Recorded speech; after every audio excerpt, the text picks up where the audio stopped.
Hello, everyone. Welcome to the Ask Alumni panel hosted by the OSU Design Network and the OSU Alumni Association. I'm Jim Chi, one of the OSU Design Network Council members and your host for tonight. Tonight's session, we're gathering a panel of industry experts who will share their experiences and insights on how they navigated their careers, the future of technology within that space, and more details about how they've traveled on their career development journey. Before we begin, we want to remind everyone that we are recording this webcast, and at the end of the session, we'll host a question and answer that you can submit through the chat function. For those of you that may not be familiar, the OSU Design Network was formed as a way for alumni, students, friends of OSU, and supporters in our industry to stay connected, connect with current students, the university itself, and to grow your professional and personal networks. As we plan more activities and other sessions, we'll be reaching out to you to participate and invite you to stay up to date by visiting the OSU webpage that's listed on the slide here. So let me share with you how this evening is going to look. We'll be welcoming our moderator and fellow OSU Design Network Council member, Jamie Powell, who will be your host and moderator for the panel. Please use the chat function for the questions again, just as a reminder, and we'll address those towards the end of the session as time allows. So we'll jump into this, and it's my pleasure to introduce Jamie Powell, our moderator for this evening and fellow OSU Design Network Council member. So a little bit of background on Jamie is that she's the senior director for the Nike Retail Innovation Lab, and has had a very accomplished career in retail and merchandising. She's also been in corporate retail strategy and in merchandising, all of that at Nike. And the highlight of this is the Retail Innovation Lab that Nike recently opened. It's a 55,000 square foot space that's dedicated to customer and athlete experiences. So this is to drive the retail excellence and innovation that Nike's known for. Jamie's an alum of Willamette University for her MBA, and I'll hand this off to her to start off the panel discussions. Thank you, Jim. Hello.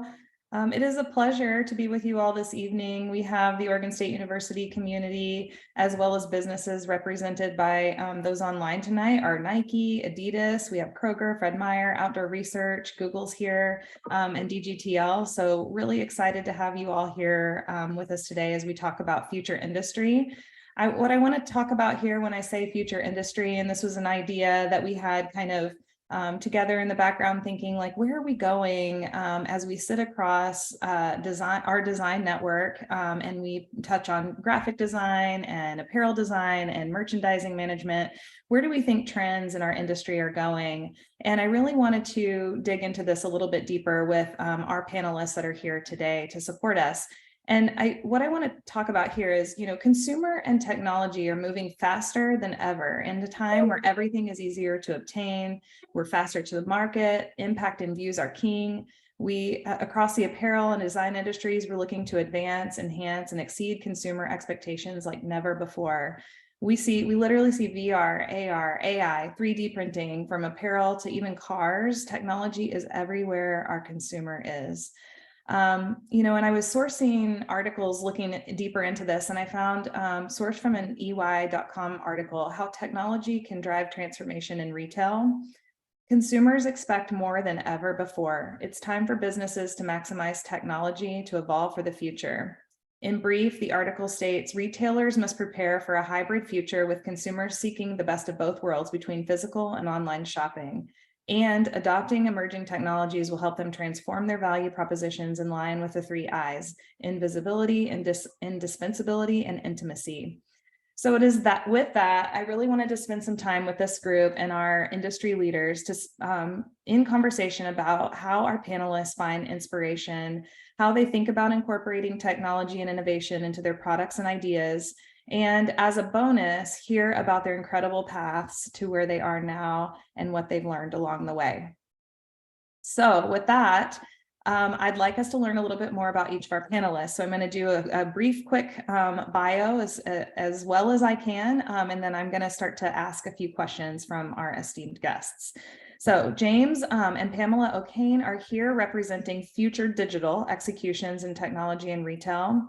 Pamela's background is in architectural glass, where she developed processes for manufacturing glass used in interiors of hotels in Vegas and Dubai, along with some time at a design firm. She most recently headed up brand ID and product development for an e-commerce company before starting DGTL. Career highlights include industry-leading product development in glass, brand position and product development in e-commerce, and applying non-traditional skill sets and experiences to leadership in technology-focused firms. I'm going to ask about that later, Pam. So welcome, Pamela, to the panel tonight. Thank you very much. I'm glad to be here. Thank you for being here. James O'Kane, as DGTL's creative technologist, started in commercial fixtures and interiors, focusing on application of various disciplines and solving design challenges. He essentially focused on how technology is applied in service of that goal. His career is centered on design-led solutions, or in other words, finding the right solution for the goal, whether it's tech-focused or a different approach is warranted. James holds a passion and a belief that tech should be human-centric, especially in physical environments. Welcome, James. Thank you very much. Liz Wilson is here and will be representing Future Apparel Executions in Technology and Product. Liz Wilson is a dynamic product leader with over 20 years of global expertise in the active and outdoor apparel space and has a passion for building brands. Liz understands what drives consumer brand loyalty and has a track record of creating product-led disruptions in both large and mid-sized global brands. She exemplifies love of product and is driven to provide an outstanding consumer brand experience while achieving strong financial results. That's a win-win combination. Liz is currently Senior Vice President of Global Product Creation at Outdoor Research, where she has driven innovation and technical solutions for a demanding audience. Liz has pioneered and led the go-to-market process across all business functions, resulting in modernized designs, branding, and product assortments that maximize omni-channel distribution.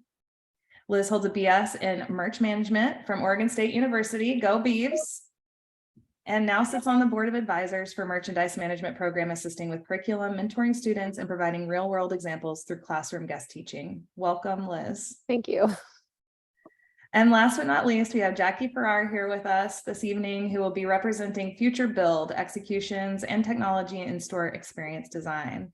Jackie is a retail design and development executive and expert with a 25-year career leading teams and delivering retail spaces around the world, such as Nike's House of Innovation in NYC, in Shanghai and Paris, and in her current role as head of retail design and development for Google, Jackie is focused on building her new org and operationalizing store design and construction for Google's retail program. Welcome, Jackie, and welcome to all of our panelists. Thank you. Thank you. Okay, Jackie, first you're in the hot seat. You have worked for some very innovative companies. How do you stay connected to the trends in consumer experience, and how do you ensure you incorporate them into store design? I think probably like everybody, you spend a ton of time on Pinterest. No, Say more. Yeah, exactly. We work with numerous design agencies, obviously, and are always out there looking for the latest trends and kind of understanding and working through them with consumer research. I think we have, being at large companies for most of my career, it's very easy to fall into the silos of those companies, and you have to make sure you're getting outside of that and reaching out into those different technology areas and talking and working through smaller design agencies is how I have found that to be the most successful, because they're always out there looking for the latest trends and able to help us kind of move in the right direction. That's really good insight. What do you think the consumer who shops both online and offline is going to experience next from the future industry? I think we just came back from an NRF, and I heard a really good quote around that, and one which I'll read for you right now, which is, brick and mortar isn't gone, but its purpose has changed. So it's become part showroom, part neighbor, part shipping center. It's kind of everything, right? So I think that what the consumer is looking for the most part is a truly seamless and connected experience. So you can return whatever you need that you just bought online at the store if you have a store in your area. But it's really probably more centered around service and experience right now than anything else that I've seen in quite some time. So yeah, that's what we're absolutely focusing on that as well. That's great. Liz, to you, you head up global product creation for outdoor research. How do you stay ahead of the trends and technologies and solutions for your consumers? So we use a lot of trend services. So WGSN is one of our go-to services. We're a mid-sized brand, so we don't have resources to access some of the things I used to at, say, Nike or the North Face, but we do our best. And WGSN is a really great spot to see what's happening in the future, not just in silhouette and style, color, design, but also my favorite thing is to actually mine the consumer information. And really when it comes to generational information, so there's a lot of really interesting studies that WGSN does around generational differences, and we're a brand that serves multi-generation, and so looking at what is Gen Z looking for versus millennial versus Gen X, and wow, what a similarity between Gen X and Gen Z.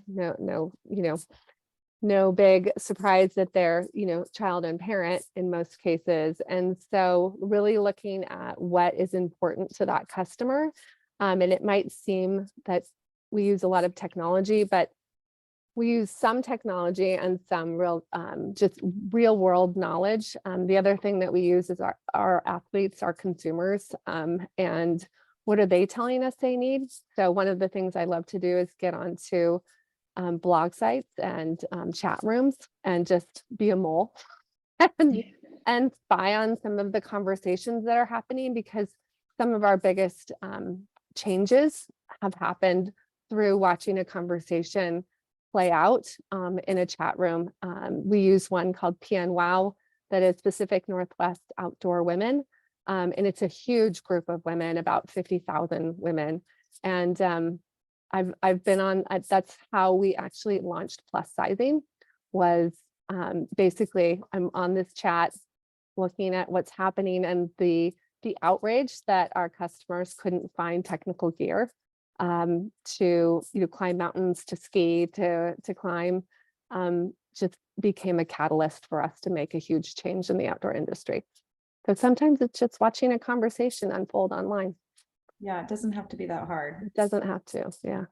I love that. Just continuing to remain true to the consumer and listening to what they're asking for. It's just listening is such a huge guide for us as a brand.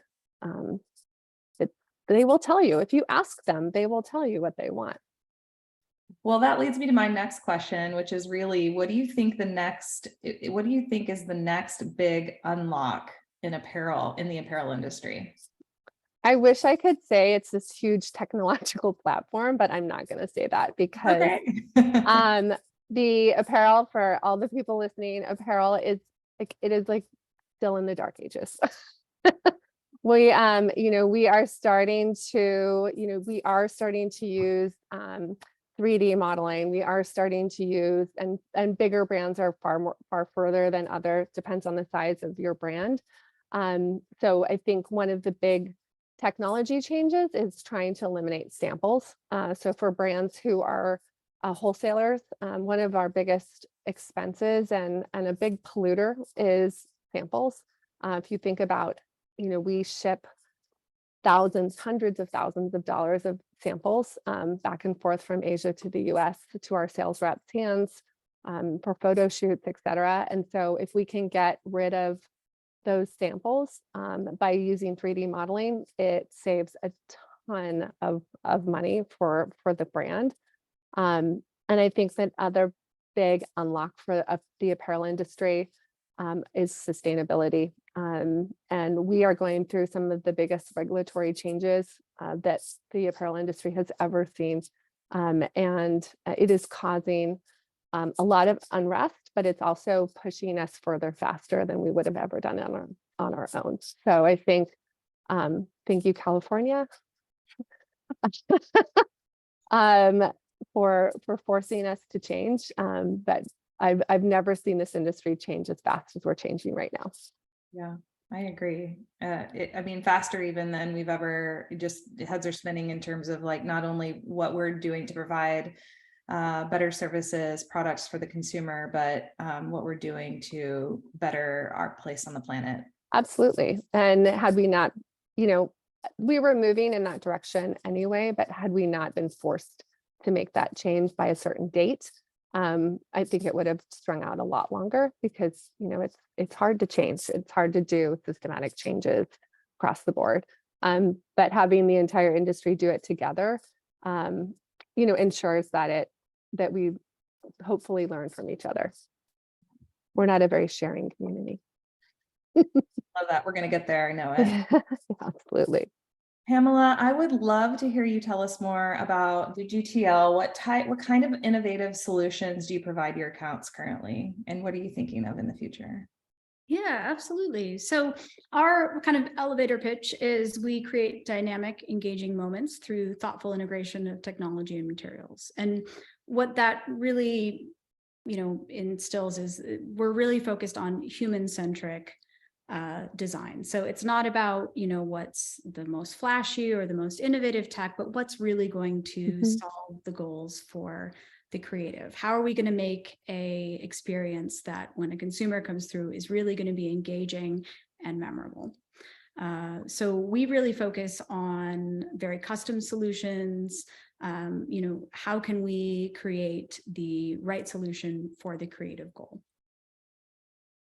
And oh, go ahead. Yeah. Oh, and I was saying, the other thing that's really exciting about what we do is we have the ability to really look at, what is the holistic picture of things? How can we mix technology in new and novel ways? Not just always doing things the same way, but really, creating the right approach. I love that. What was the inspiration which led you to found DGTL? Yeah, so I've had a very unique experience in terms of my career path. I've started in art and design, worked in the agency field, also worked running operations. And what I really found is I love building and creating.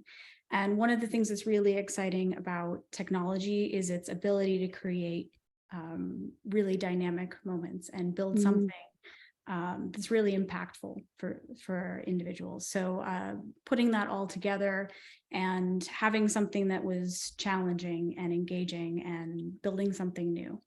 So leveraging all the experience I had in my career and the opportunity to create something new, to build a team and build a company and create innovative solutions.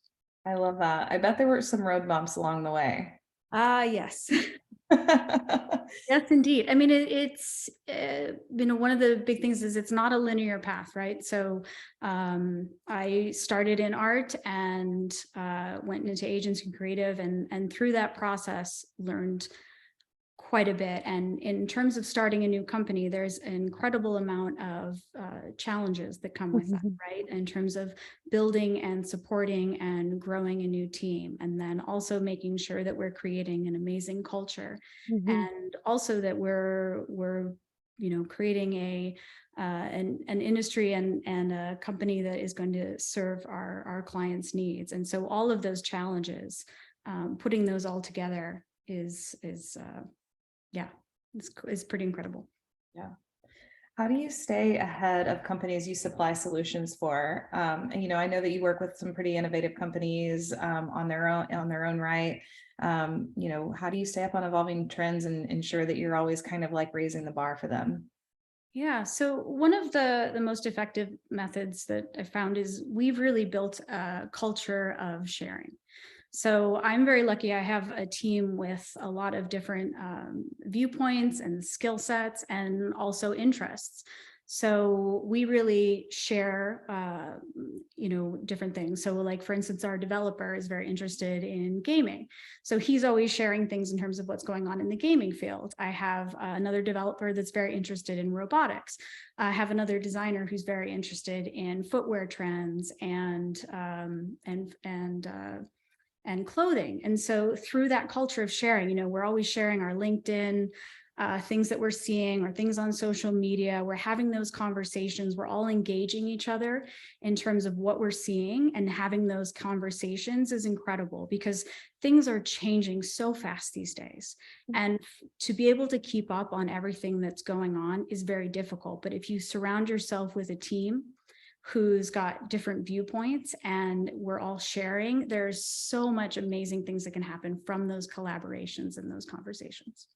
I really love that. I really love that thought of like, you don't have to know it all, as long as you can rely on the team and the people that you put around you to help you fill in those gaps. I think that that's a really, really good insight. Okay, James, I have some questions for you. How do you think about incorporating technology and innovating in your design challenges? Oh, you're on mute. Course. Pamela touched on that briefly, but I think for us, for me, for the work we do, the first question is the solution going to solve the creative goal? Always creative, design-led, creative-led. And one of the things that led DGTL to kind of come out of the agency world and operations world is there was that gap between what engineers like to think about. That's kind of my background is the physics engineering world. And a lot of those problems get solved for the engineer's sake, rather than for the goal of the concept. So that's the first question is we're proposing going to solve the initial ask and really hit the importance of what they're trying to get at. And then after that, it's retail and physical environments are a terrible place to prototype in real time. And as much as I want to do something crazy and fun and like, oh, let's blow this out of the park and we'll do something no one's ever seen before, it'll be amazing. Often we have to temper it with, okay, is this been worked through? Has this been vetted as a real, reliable and supportable thing? And those are not attractive things to think about, but they are very critical for physical stuff, very critical for retail, very critical for live events. So while being innovative in retail feels good, we are not innovative from a standpoint of like what's cutting edge, bleeding edge. There's some amazing stuff going on. I remember in like 2008, 2009, 2010, seeing photogrammetry and spatial mapping and things coming through from Cambridge and coming through from different research institutions and just drooling over that, right? Knowing that was going to be coming, and now it's 14 years later, something like that. And we're starting to see those things show up in products from, Google and Apple and all that stuff, and they will continue to evolve. So, the stuff that Pamela talked about, like hearing of the ideas that our team is interested in, our clients are interested in, I think we pay attention to it, we watch for it, but being restrained a little bit in leading into an idea until it's been tried out is an important idea to keep in mind. And then I would say, will people engage with us naturally? I think there's an entire highway littered with good ideas that people didn't engage with naturally. Like, we want you to engage this way. And if only people had done it the way that we wanted them to do it, it would have been successful. But those are all could have been. And often, and Jackie's laughing because I know she can think of exactly what I'm thinking of. There's so many moments of man, are people actually going to work with our stuff the way that we intend, or should we think about how they will do? And those are non-tech people. Those are people who just going about their day. Are they going to touch a touchscreen? Are they going to wear this device? Are they going to are they going to see it the way I see it, and the way that our team sees it? So part of my role, creative technologist, is to challenge that idea. Like, I'm always arguing with my team. Like, I want to do something cool. Yeah. But no one else is going to do it the way that you're thinking of. You know what you're supposed to be doing. So it's an editing process, I think, both from the tech that we can do versus what we should do, and the way that we want to do it versus the way that people will do it. I think that's a balance that we spend a lot of time, more than you'd think, going through. I think it goes back to what Liz was saying about Yeah. just listening to what, it's not just your, I mean, it's your consumer and, Yeah. and the accounts that you work with, and really understanding what they're asking for, you know, what they're asking for versus what they need, and like bringing those two things together in a way that like is usable and consumable by the end user ultimately. Because you can make an amazing moonshot and put it in a space, and if people don't know how to interact with it, then it's, you know, just before it's time, maybe. Almost flat a little bit. Yeah. Yeah. Well, so what drives you to solve those design challenges? I mean, I know you're very interested in like bringing the human centric piece of it into technology and what you solve for, but what is it behind kind of like the curiosity that drives you to hit the next? There's the correct answer, and there's probably the actual answer. I'd say the correct answer is, it's great to solve problems and puzzles, and love that challenge. That's part of it. I'm a competitive person. I ran cross country in college, and it's very much why I went to college, not the actual degree, but the competition. And for me, it's beating people all the time. I love beating other companies to the idea. I love doing it better than they did it. I love taking an idea that someone had discarded as not achievable or not feasible because of their experience, not considering how people engage with it, reworking it, and doing it correctly, doing it the way that that catches people's attention. So for me, it's the competitive aspect of it more than maybe it should be, but that's a big win for me. Yeah. I love the honesty. Part of me showing up every day is just being social. So I get it. Before I jump into career questions, I want to go to some of the questions from the audience, and I feel like I want to ask the question, and if one of you feels like you have some insight or you want to offer up an answer for it, I'd love to just open it up to you for these. So let me go here to say, what do you see as the future in the way of trying on apparel items while shopping virtually or hybrid? There's someone there that has some insight or thoughts to that question, feel free. I'll jump in. There's actually some really good examples, and I'm just trying, like, where's my phone? There's a denim company out there, and I'm blanking on the name. It's in my to-do list because I actually want to go and try these jeans on, where there is this custom standpoint that is happening right now, where you can actually have your body scanned and they'll make jeans for you and they actually fit. So we have a guinea pig in the office who is definitely much more forward. And so, I think that that's something that is just a few brands are being able to kind of crack that code. And it's really interesting and exciting. And I think the other, some of the other exciting things are Reformation has definitely changed the way a lot of people shop, and being able to go into the dressing rooms and, have things handed to you through the back door and be able to change lighting. That's not necessarily a digital experience, but it is definitely a different consumer purchasing process than just taking your pile of clothes into the dressing room and trying to figure out whether you think you look good in them or not. Being able to send digital pictures to your friends and, what do you think of this? So, things are changing. It's a slow roll, but I think what ends up happening in these spaces is that something clicks, something works, and other brands will start copying that, right? So to your point, James, right? Someone's going to be there first and do it really well, and then everyone else will follow. I love the idea of custom jeans, by the way. So if you remember I'm that gonna- company, might- I will be I doing will. that immediately after 2 back-to-back babies in a pandemic. I'm Yeah. all for some Like, custom where's my jeans. Oh, here we go. Hey, I'll Liz, put it in the chat. is that jean company Unspun? Yes. Oh, Yeah. Okay. okay, nice. I was just looking it up. Another Q&A, basically, so I want to kind of get the industry questions taken care of, and then I want to shift a little bit to more of the soft piece around your career and things like that. But here is a good one that has just come up. How should up and coming apparel designers prepare themselves for tracking trends and the industry in general? I take this one again. So I think it is, trend comes from so many different places. It's not necessarily the loudest Instagram ad, but it is kind of combing through and figuring out if there's a trend in what's happening in social, because we look there as brands.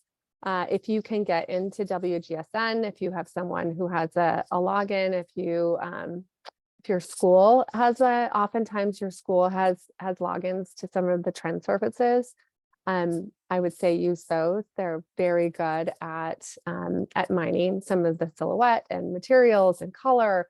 And then again, all of the brands use those trend services, and there's multiples, but WGSN happens to be, I think, the most universal. Thank you. Okay, I want to give you a break and jump a little bit into career. So I'm going to go to Jackie. What was your inspiration to get started in store design?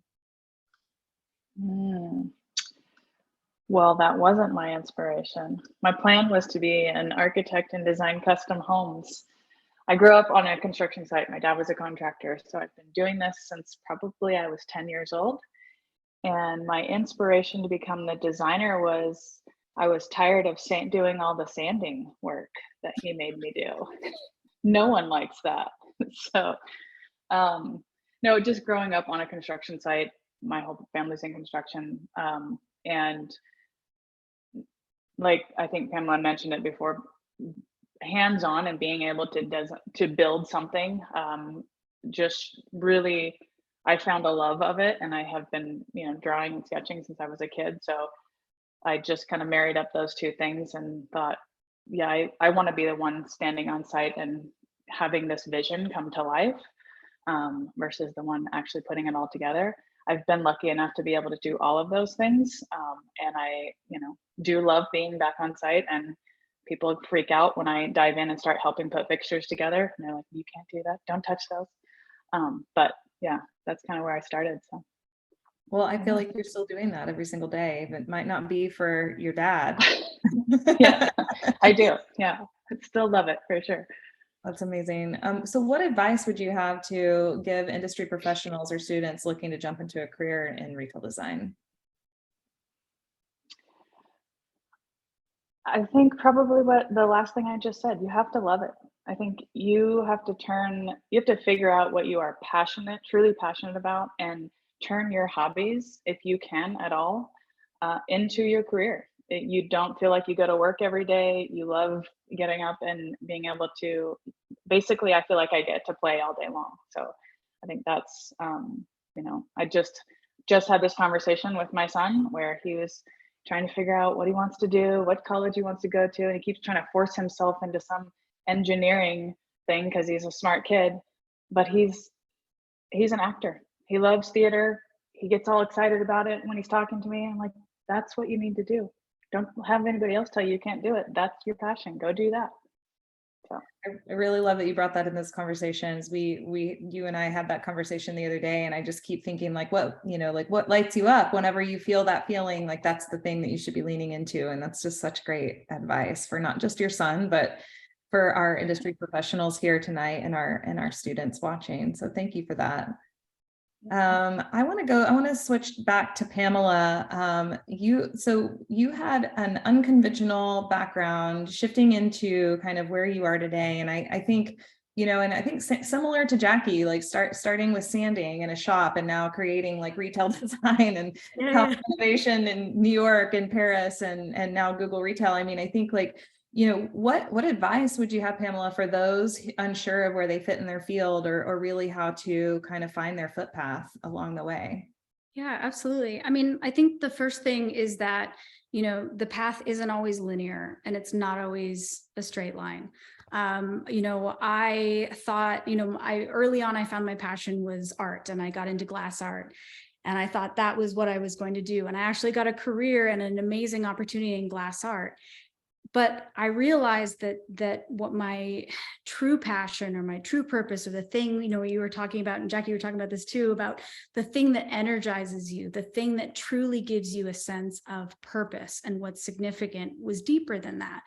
I could work in glass day in and day out, but what I really wanted to do was build and create and I didn't realize that I had more to it than I thought. And through having different experiences in my career, and some of which were, you know, I were my direction, and some of which just happened to be because of the economy and how things changed within the world. But all of those experiences really helped me form an understanding of what motivated me and what gave me energy.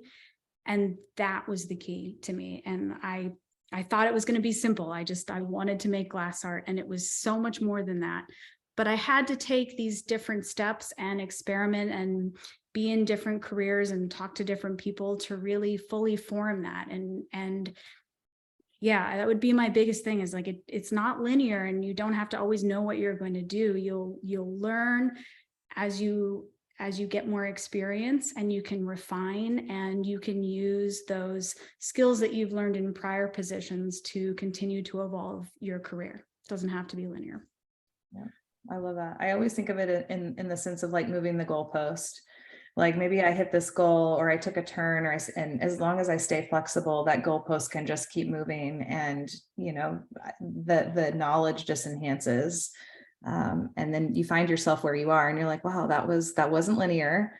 it was a ride. And now I'm here kind of contributing in a way that I never knew possible until I just tried.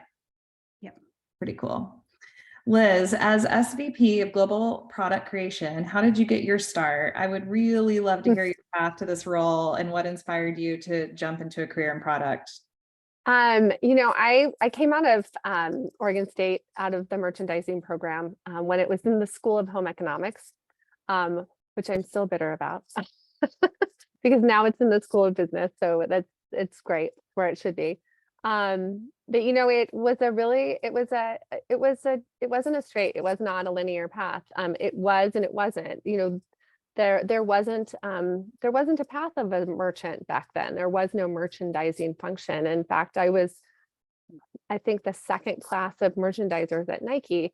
And you know, I worked in retail. It's where I really honed customer, and I'm a very customer centric person. And I bring that to my team because I think one of the things that Nike taught me, and I was there for 13 years, and I started in the stores and I moved through retail buying, and then I moved into merchandising and then up through that lens, what they really taught me was how to tell a story, how to connect with the customer, and how to make sure that the customer is your end goal, right? And so we build product now backwards.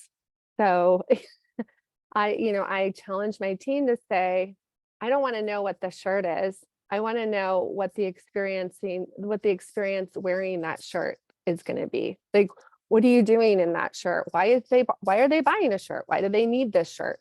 And so if you think about it from the end and then work yourself backwards, then you come up with a much more meaningful product. And so I think that's how I approached my career through multiple levels at Nike, and then ultimately moving into wanting to run my own business. At Nike, you're a swimmer, right? I was a swimmer. And so I swam the 200 IM, which means I swim every stroke and I swim at a distance. at Nike, you are supposed to be really, you're a 50 free, right? You are 50 freestyle. You are one stroke and you are fast. And if you want to swim other strokes, you don't really get the opportunity. And so I branched off into a new career at the North Face, where they were starting a brand new business, and I got to run the entire show. And I got to swim all the strokes. And that's kind of when I said, what brings me joy?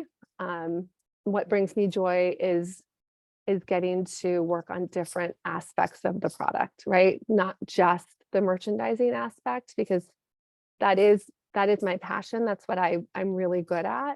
But I really love the messiness of the design and coloring process, and working with factories and figuring out how we can make that product even better and make that wearing experience even stronger. I love working with consumer. I like working with marketing.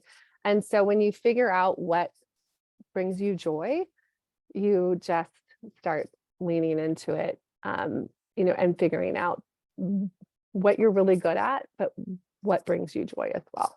So That was like the most perfect analogy too for swimming at night. right? 50 Yeah. free. That's all you can just swim. I love it. I'm sure we've all in some way, shape, or form in our time engaging there have had that experience. Yeah. I know, I know that you have another passion, I do. Yeah. which is really around mentorship and stewardship. And I wanted to ask this question: what do you find is the most common theme with the people that you mentor?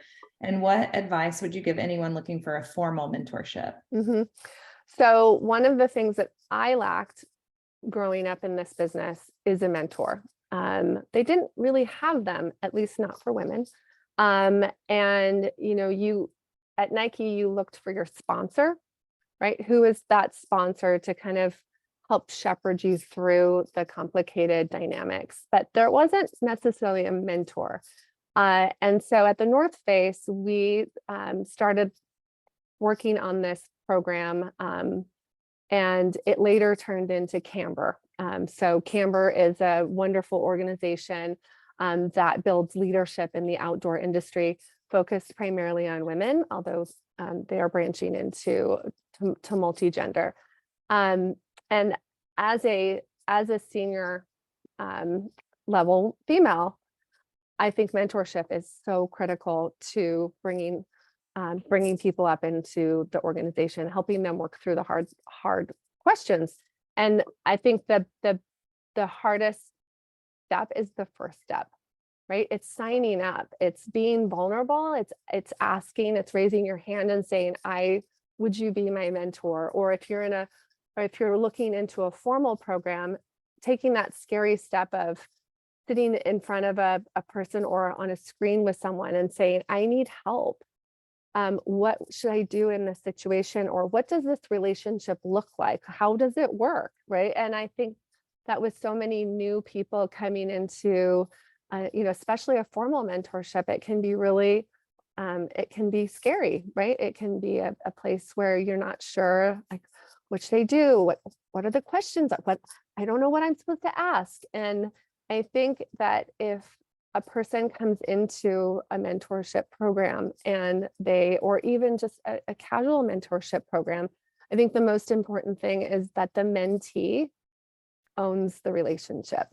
And that's something that I don't think that most mentor-mentee really, most mentees understand, is that the mentee actually drives the relationship. And I think that most of the time they think it's the other way around. And so for people looking to enter into a mentor-mentee relationship, take the first step.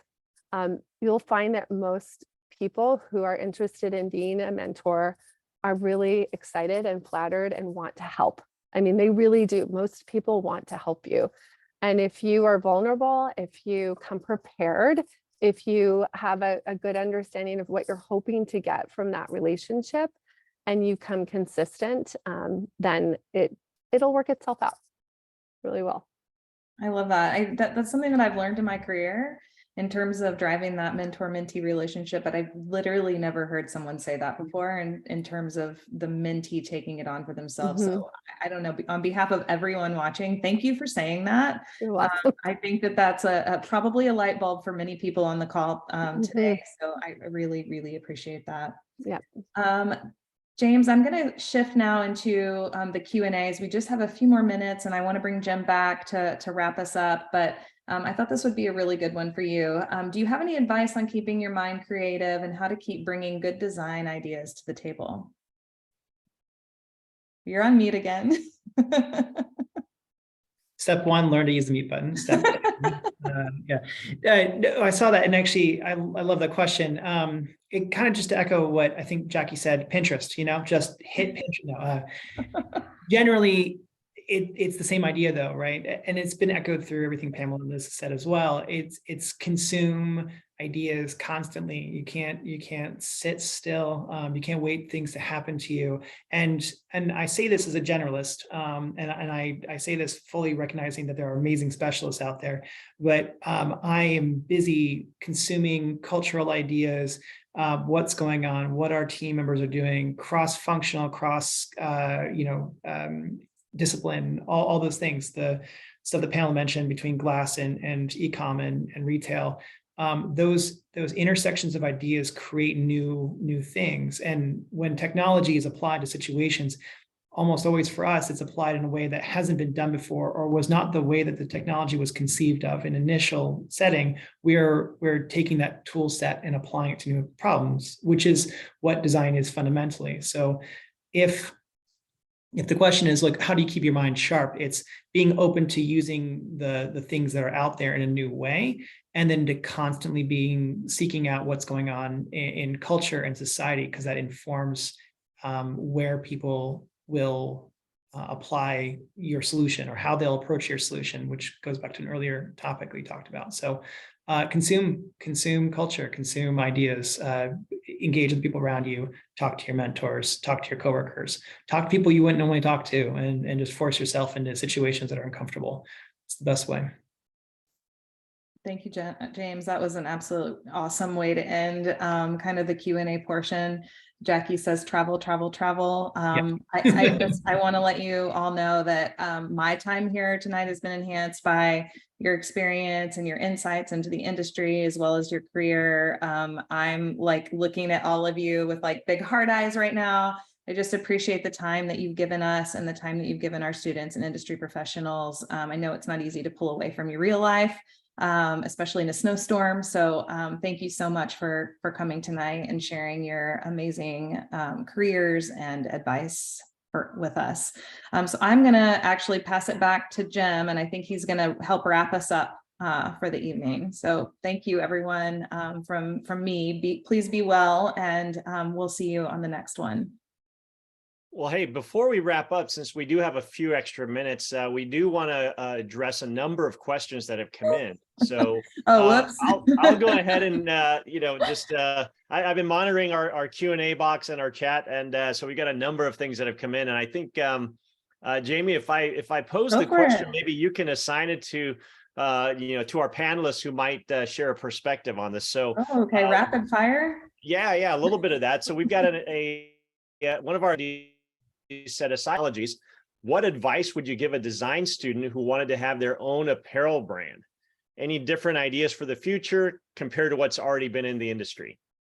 Oh man, I want all of you to answer this, but maybe I'll kick it to Liz. Wow. Yeah. I hope you have some angel investors. I think that I think the biggest point here is make sure you have a point of view and that you have something that is different and that offers a unique perspective to the customer. Don't just try and do something that, there's a lot of things out there that are repetitive, but oftentimes you'll find this great, idea or a great new brand. And I think that making yourself unique, noticeable, identify, and having a great story as to what makes your idea or item or brand special, and then get some dollars behind you and some strong social media backing. All right, great. Liz, thanks for that answer. And, pointing out that, anyone starting off a brand is going to need some investment support, right? That's a huge hurdle for startups here. So we got a couple more questions, Jamie, that we'll share here. That's a two-part question here.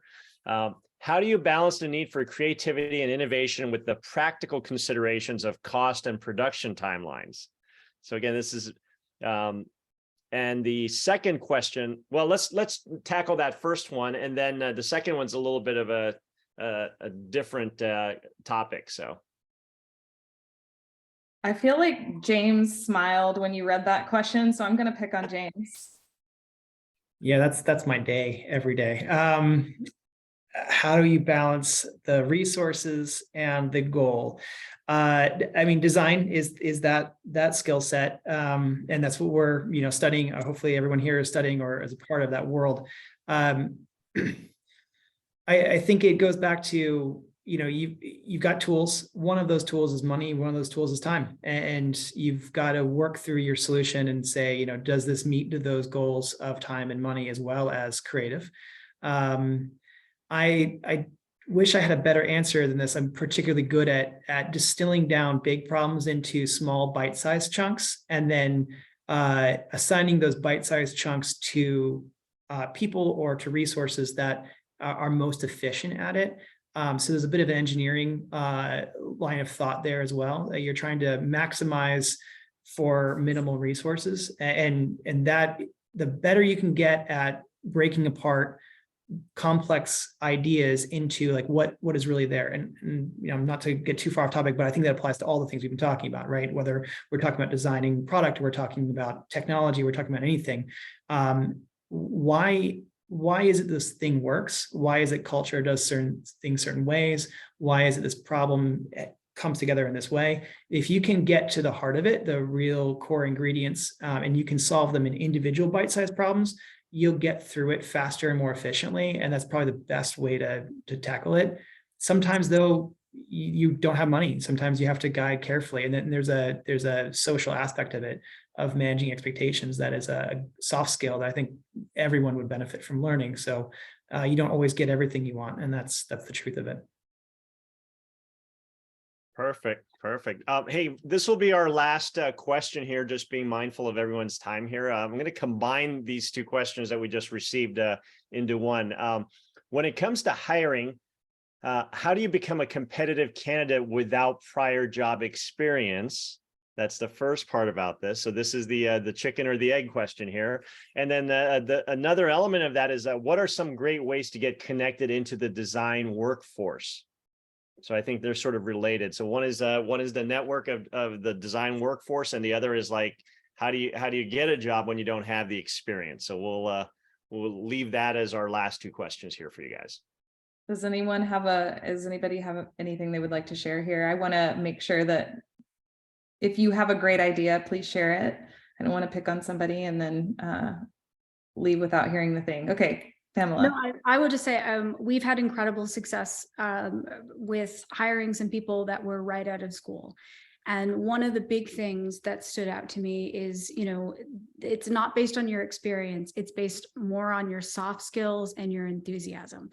One of my best developers I hired right out of school, and he wrote an amazing cover letter, and he talked about his enthusiasm and how he was motivated, and he made an extra effort to reach out to me, and he stood out amongst so many other resumes. And it was based on that I brought him on board, and he's been one of our highest performing employees. So you really have to, without experience, it's really on your soft skills and your enthusiasm and making unique efforts to reach out to stand above everybody else. I love that. I think you probably gained several fans by that answering the question that way. It's a hard place to be when you're in school, so got to get creative. Jackie, did you have something you wanted to offer there? I completely agree with Pamela, and I think you can't always, or don't always like pigeonhole yourself into no job experience, right? It's design is about life experience as well. And if you think about how you have solved problems or solved design or created things just in general in life, that you can always add that to your cover letter or your resume, and then talk about how you solve those.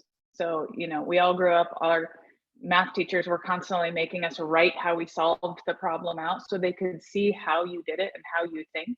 And you will be asked that type of questions over and over throughout the interview process. They're trying to figure out your cognitive thinking abilities.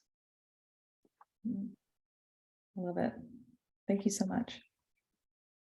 Great. With those answers, we'll start wrapping up for the evening here. So we want to remind you of visiting the Oregon State website as far as the Design Network contacts.